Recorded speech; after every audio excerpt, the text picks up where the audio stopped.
Assalamualaikum warahmatullahi wabarakatuh. Perkenalkan, nama saya Iram Fauzi,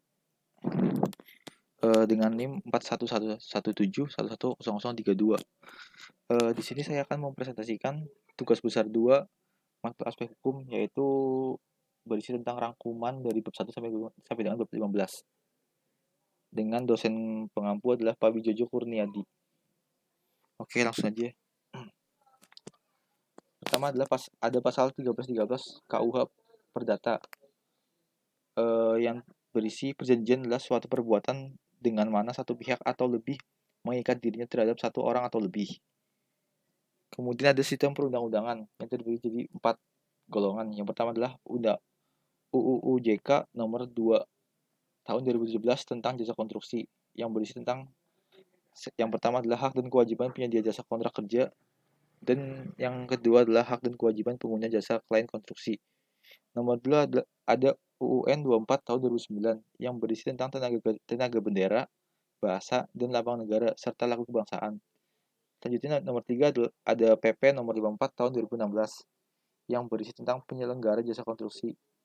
Dan yang terakhir ada Perpres 16 tahun 2018 yang berisi tentang pengadaan barang atau jasa pemerintah.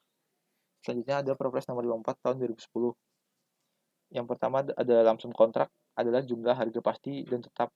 Semua risiko sepenuhnya ditanggung oleh penyedia barang atau jasa pembayaran, didasarkan pada tahapan produk atau keluaran yang dihasilkan sesuai isi kontrak. Lalu ada kontrak gabungan lamsam dan harga satuan. Ada kontrak yang merupakan gabungan lamsam dan harga satuan dalam satu pekerjaan yang diperjanjikan.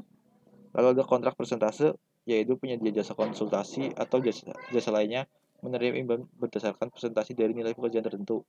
Lalu ada harga satuan, yaitu volume atau kualitas pekerjaannya masih bersifat perkiraan pada saat kontrak ditandatangani. Pembayarannya didasarkan pada hasil pengukuran bersama dan dimungkinkan adanya pekerjaan tambah atau kurang.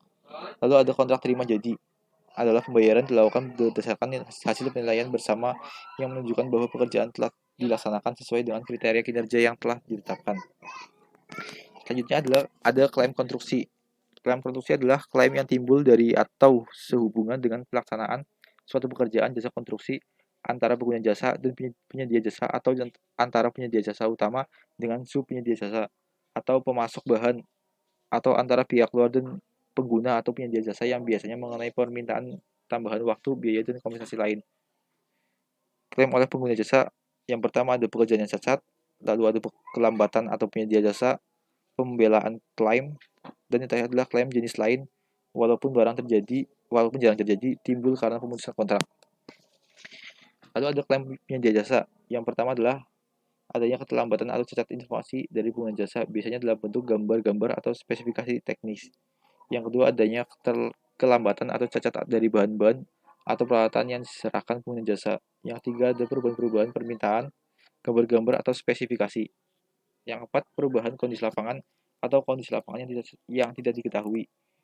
Nomor 5, pengaruh reaksi dari pekerjaan yang bersamaan. Selanjutnya, larangan metode kerja tertentu termasuk kelambatan atau percepatan pelaksanaan pekerjaan penyedia jasa. Dan yang terakhir adalah kontrak yang memiliki arti mendua atau perbedaan penafsiran. Penyebab perubahan biaya ada yang pertama adalah waktu dimulainya pekerjaan disebabkan ketersediaan lahan. Ada perubahan upah tenaga, perubahan material dan peralatan yang diperlukan baik jenis maupun kuantitas. Selanjutnya perubahan metode kerja, penambahan pengawasan, administrasi, dan overhead. Ada penambahan waktu pelaksanaan, perbaikan atau pengerjaan ulang suatu pekerjaan, inefisiensi, ada cuaca, hambatan eksternal, lalu demobilisasi, dan remobilisasi, perubahan peraturan, dan ada perubahan nilai tukar mata uang. UU JK nomor 2 tahun 2017 pasal 88 yang berisi tentang sengketa yang terjadi dalam kontrak kerja konstruksi diselesaikan dengan prinsip dasar musyawarah untuk mencapai mufakat. Jika tidak dapat mencapai kemufakatan, para pihak menempuh tahapan upaya penyelesaian sengketa yang tercantum dalam kontrak kerja konstruksi. Tahapan upaya penyelesaian sengketa meliputi yang pertama adalah mediasi, yang kedua konsiliasi, yang ketiga ada arbitrase. Selain upaya penyelesaian sengketa, para pihak dapat membentuk dewan sengketa. Lalu ada Perpres nomor 54 tahun 2010, tadi udah di itu. Lalu ada Undang-Undang nomor 11 tahun 2012, hak dan kewajiban insinyur di Indonesia. Keinsinyuran adalah kegiatan teknik dengan menggunakan kepakaran dan keahlian berdasarkan penguasaan ilmu pengetahuan dan teknologi untuk meningkatkan nilai tambah dan daya guna secara berkelanjutan dengan memperhatikan keselamatan, kesehatan, kemaslahatan, serta kesejahteraan masyarakat dan kelestarian lingkungan. Lalu ada sertifikat kompensasi insinyur, bukti tertulis yang diberikan kepada insinyur yang telah lulus uji kompetensi.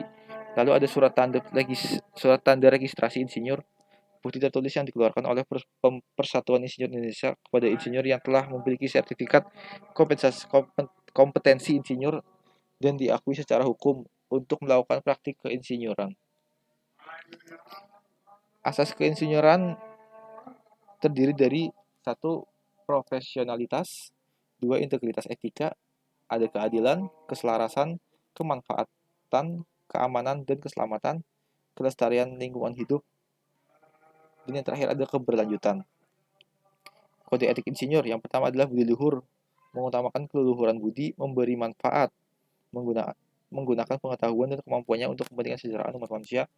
Lalu ada sungguh-sungguh, yaitu bekerja secara sungguh-sungguh untuk kepentingan masyarakat, meningkatkan ilmu, yaitu meningkatkan kompetensi dan martabat berdasarkan keahlian profesional keinsinyuran.